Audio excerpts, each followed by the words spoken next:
Week 2 of Regal's Rundown, the 2017-2018 school year edition, here with head UMC soccer coach Joe Alianiello. So Joe, you guys finished out the season here about 2 weeks ago. What were the biggest areas of improvement that you saw with the team from the beginning of the year to the end of the year? Well, I think it took us a while to kind of adjust to the competitive level of the conference.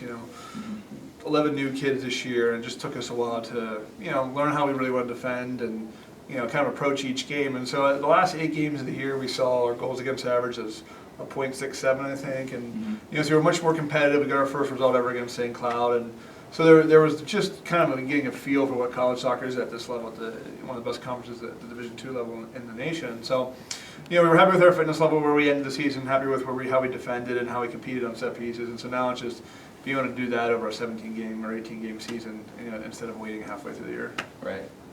So 6 seniors this year leaving the program. In the past 4 years, they've had incredible success and they've been a crucial role in this team.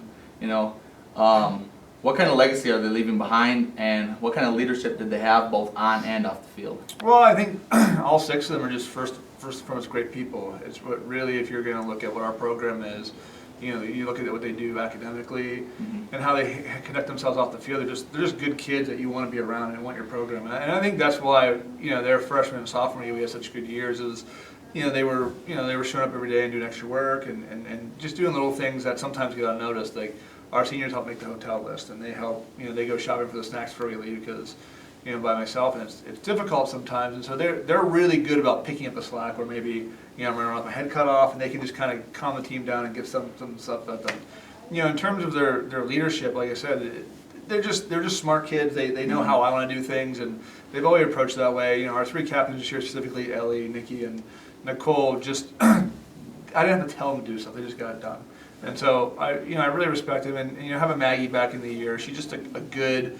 What a probably a Minnesota Crookston student should look at. She's really active in student affairs and in terms of clubs and just other interests off the field. And Gabs is she's going to be a great teacher when she gets there. And so as 6 people, they're just fun kids to be around. And Maddie, I think if she had some healthier knees, she'd probably stick around one more year or two. And so I wish I could keep them here as long as possible because I like them as kids, obviously, and I wish them the best. They've been great for me.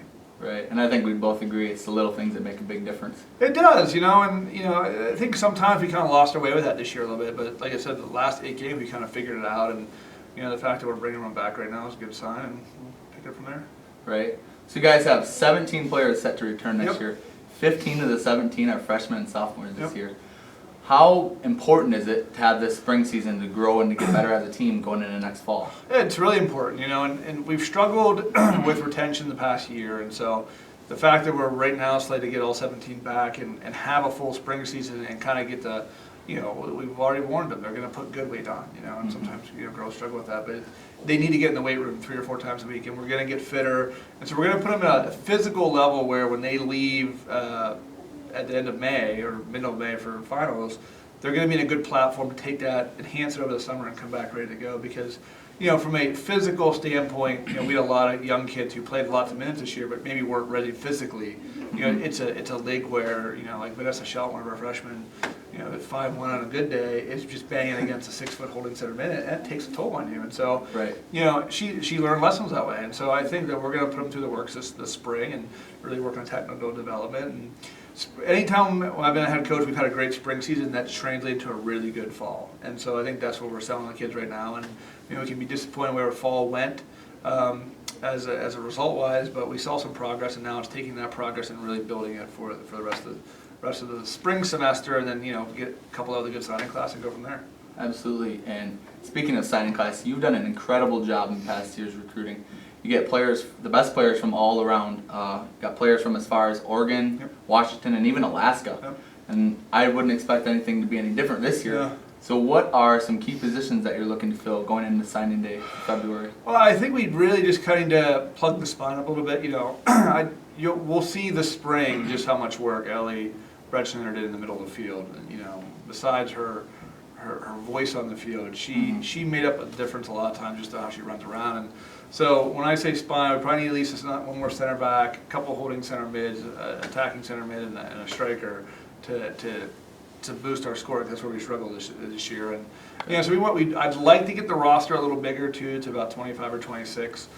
You know, at the same time, we have a fairly decent team culture, and so you worry about disrupting it with bigger and bigger rosters. Right. But you know, you look at our conference, and there's teams that roster 38 or 33, and that wears us down when we're traveling, and you know, they're putting 10 subs in today. So you know, I've got to make a decision on a couple of that way. But you know, first and foremost, we just want to get kids who want to be here, who are going to stay the long haul, like our current freshmen and sophomores. And then from there, it's just going to be, you know, finding out what you know, maybe that diamond in the rough that we always kind of wait till the last minute. So we I just at the junior college event in the Northwest this past weekend. I'm heading to Kansas City this weekend, San Diego over Thanksgiving, and so hopefully like that we kind of want to get our class done by January 1st and kind of see, and then you know, we have a good feel for about 4 or 5 Minnesotans that we really like right now, and so you know, hopefully it's a good core of Minnesota kids, and you sprinkle out the rest of the kids that we find from other places.